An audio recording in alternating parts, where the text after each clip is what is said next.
माननीय तुलसीराम सिलावट जी, माननीय सांसद श्रीमान शंकर ललवानी जी, माननीय महापौर जी श्रीमान पुष्यमित्र भार्गव जी, इस अवसर पर माननीय विधायक श्रीमती मालिनी गौड़ जी, माननीय विधायक राकेश शुक्ला जी, माननीय विधायक रमेश मेंदोला जी, हमारे बीच पूर्व विधायक जीतू जराती जी, जिलाध्यक्ष सुमित मिश्रा जी, प्रताप करोसिया जी, निरंजन सिंह चौहान जी, अभिषेक शर्मा बबलू जी, प्रिया डांगे जी, राकेश जैन जी, दीपक जैन, तीनू, आलोक दुबे, भारत पारिक, नाम तो बहुत सारे हैं, कैलाश शर्मा जी पूर्व सभापति, और यहाँ मौजूद संदीप वैष्णव जी, गुरप्रीत खनुजा जी, नरेश कुमावत जी, इंदु श्रीवास्तव जी, गंगा पांडे, सोगत मिश्रा, देवेंद्र रावत, नितिन पांडे, रमेश खत्री, नितिन शर्मा, स्वामी विवेकानंद केंद्र के प्रतिनिधिगण, रामकृष्ण मिशन के प्रतिनिधिगण, ये हमारे लिए आज कई प्रकार से स्वामी विवेकानंद को जैसे पानी रे पानी तेरा रंग कैसा, पानी के समान उसको जिसमें मिलाओ। हम सब एक ऐसे संत को भी जानते हैं जो हमारे अपने उस संत समाज के प्रतिनिधि के नाते से भी दुनिया को दिखाई देते हैं, जिसके आधार पर घर बार छोड़ करके, भगवा वस्त्र पहन करके हमारी आध्यात्मिक यात्रा से निकला हुआ एक युवा संत, जिनके जीवन के विविध प्रसंगों को जब हम देखते हैं तब वो अलग अलग प्रकार से दिखाई देते हैं। हमारे विवेकानंद जी के लिए जिस प्रकार से उन्होंने खुद का जीवन भी अपने खुद के जीवन के पक्षों को देखे, जो कभी भगवान में विश्वास नहीं करे, जो स्वयं नास्तिकता की प्रतिमूर्ति हो, लेकिन जब कोई भगवान की बात करता तो उससे तुरंत प्रश्न करते थे, क्या आपने भगवान देखा है? और भगवान देखा हो तो देखने और कहने वाले तो बहुत मिल जाएंगे, लेकिन उनका जो अपना बीएससी करते करते जो उनका मस्तिष्क था, उसमें वो बात भी अपने आप पाते थे कि मैं जब तक नहीं देखूंगा तब तक भरोसा नहीं करूंगा। अब ये बड़ा चुनौती का भी प्रश्न है। हमने सबने संतों की लंबी परंपरा के साथ संबंध आया तो आध्यात्मिक यात्रा में स्वयं तो सिद्धता के आधार पर जो महापुरुष होते हैं, कई साधक होते हैं, अपने आप में एहसास कर लेते देवी शक्ति का, लेकिन वो भाग्यशाली विवेकानंद जी, जिनको रामकृष्ण परमहंस जैसे गुरु भी मिले, जिनने कहा मैंने देखा है और जैसे तुमको मैं देख रहा हूँ, ऐसे मैं अपनी माँ को, काली माता को रोज देखता हूँ। तो दूसरा प्रश्न उनका था, क्या आप मुझे दिखा सकते हैं? तो मैं कहा बिल्कुल दिखा सकता हूँ। अब यह हमारे लिए काम का विषय यहाँ से चालू होता है। हम कभी विवेकानंद जी को पढ़ेंगे, उनके पूरे जीवन के 39 साल कुछ माह तक का जीवन है,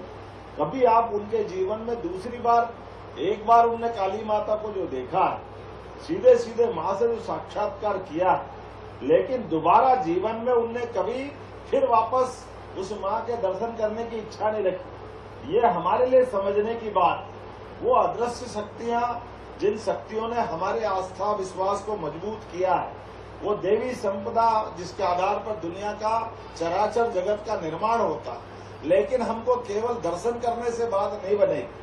दर्शन तो करके हमारे उस मन की जिज्ञासा का समाधान हो जाता है, लेकिन इसके बाद हमको जो उनका प्रसाद रूप शरीर मिला है,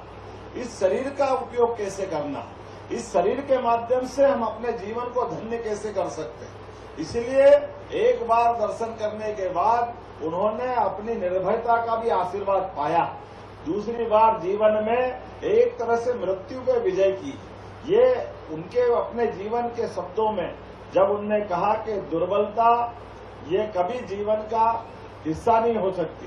दुर्बलता निर्बलता ये मृत्यु समान है। हमारे लिए साहस, सामर्थ्य और सभी प्रकार की कमजोरी से पार पाना ये जीवन की सफलता है। विवेकानंद जी का बाकी का जीवन निर्भय होते हुए अपने जीवन के वो सारे प्रसंग जोड़ के देखे। हम सब देखते हैं उनके जीवन का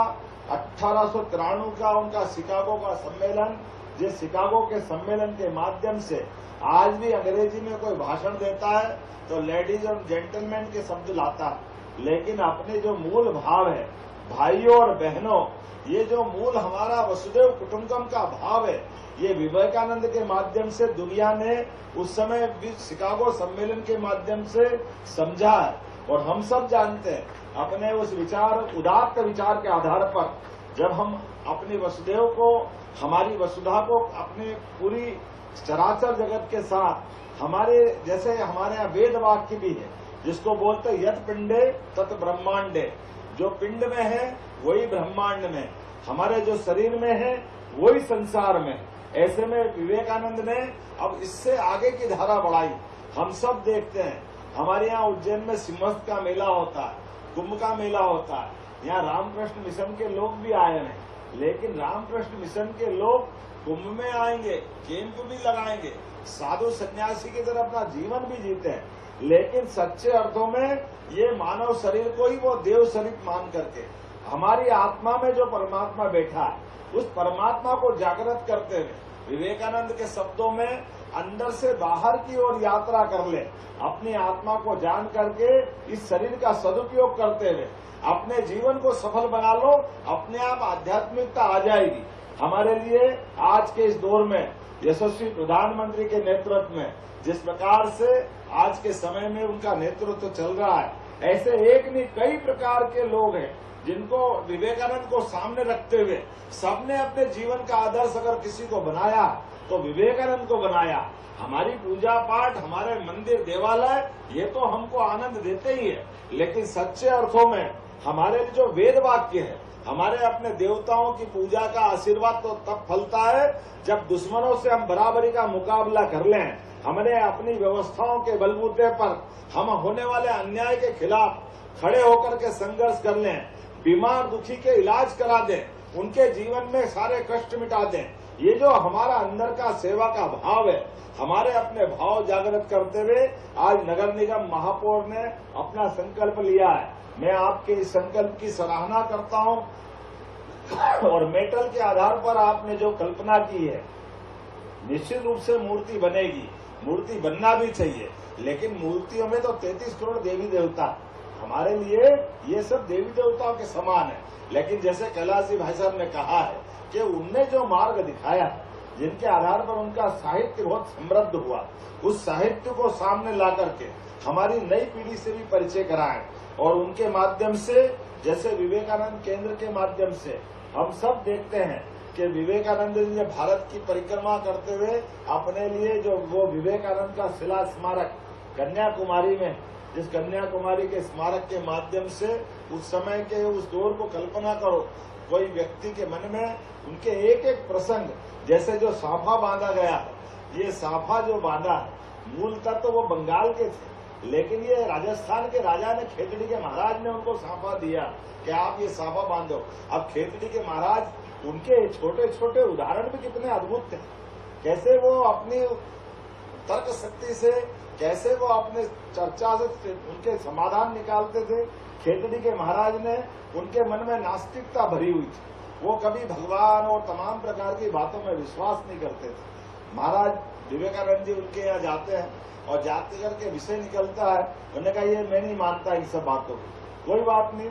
दरबार में घूम करके विवेकानंद देखते हैं, बोले ये महाराज चित्र किसका है? बोले मेरे पिताजी का चित्र है। तो बोले इसको निकालो, निकलवाते हैं, बोले इस पे थूको, इस पे फाड़ दो इसको। अरे कैसे कर रहे हो? ये मेरे पिताजी का चित्र है। अरे बोले तो कागज है, तुम्हारे पिताजी तो कब उनका स्वर्गवास हो गया और कब का उनका दाह संस्कार हो गया, अब ये कहाँ पिताजी तुम्हारे रह गए। बात छोटी सी है, लेकिन समझाने का तरीका कैसा है कि ये जो हमारे अंदर का मनोभाव है, ये जो हमारे संबंध बनाता है, जो हमारे अंदर के भाव को जागृत करता है, यही तो एहसास कराता है। ऐसे एक ने हजारों लाखों उदाहरण भरे पड़े, लेकिन मुझे इस बात का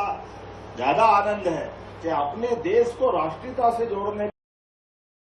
का भी अगर किसी संत ने कदम बढ़ाया, वो एकमात्र संत विवेकानंद है, जिनने कहा कि हाँ मैं हिंदू हूँ और गर्व से कहो मैं, हमें अपने देश पे गर्व है, गर्व से कहो कि हम हिंदू हैं। जब ये उनने दुनिया के अंदर उस दौर में आवाज लगाई जब हम दुनिया के अंदर अंग्रेजों के आधार पर दासता के बलबूते पर गुलाम थे, हमको कई सारे लोग काल के प्रवाह में बहुत सारे लोग जो हमारी बात को समझ नहीं पाते, कई सारे बड़े बड़े स्वनाम धन्य बड़े बड़े ओहदों के लोग भी मजाक बनाते थे। ऐसे में हमको अपनी संस्कृति से जोड़ करके हमको हिंदू धर्म के आधार पर राष्ट्रीयता सिखाते हुए विवेकानंद जी ने जो किया है वो भूतो न भविष्यति। ऐसे अच्छे महापुरुष परमात्मा ऐसा कहते हैं कि ये जन्म जन्म के चक्कर से मुक्ति के लिए, ऐसे में हम और आपकी सबके जीवन में भी ये जो 84 लाख योनियों के बाद मनुष्य जन्म मिलता है, और मनुष्य जन्म में भी आपके जीवन में मोक्ष के मार्ग में अगर थोड़ी बहुत कसर रह जाती है तो छोटी आयु आपको मिलती है। मैं मान के चलता हूँ कि विवेकानंद जी सहित ऐसे ही हमारे शंकराचार्य जी से लेकर के ऐसे महान लोग छोटी आयु में भले ही जीते हैं, लेकिन उनका काम इतना बड़ा होता है कि हिमालय की चोटी भी कम पड़ जाए। हम सब ऐसे महापुरुष को स्मरण करते हैं। आज के इस अवसर पर उनको बधाई देते हैं। हमारे नगर निगम के महापौर जी को, मालिनी जी को, माननीय मंत्री स्थानीय शासन को, आपने ऐसे आदर्श को यहाँ स्थापित करते हुए इंदौर के लिए नहीं पूरे देश और प्रदेश के लिए बड़ा केंद्र बनाने का एक संकल्प लिया है। पुष्यमित्र जी, आपको बधाई, बहुत बहुत धन्यवाद। बोले स्वामी विवेकानंद अमर रहे। बहुत बहुत धन्यवाद। बहुत बहुत धन्यवाद माननीय मुख्यमंत्री जी। और एक श्रृंखला तोड़ते हुए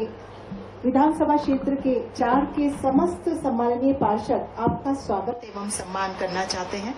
माननीय मुख्यमंत्री जी से अनुरोध है कि वे कृपया इस सम्मान और स्वागत को जी समस्त पार्षद आने का कष्ट करें। कृपया स्वागत एवं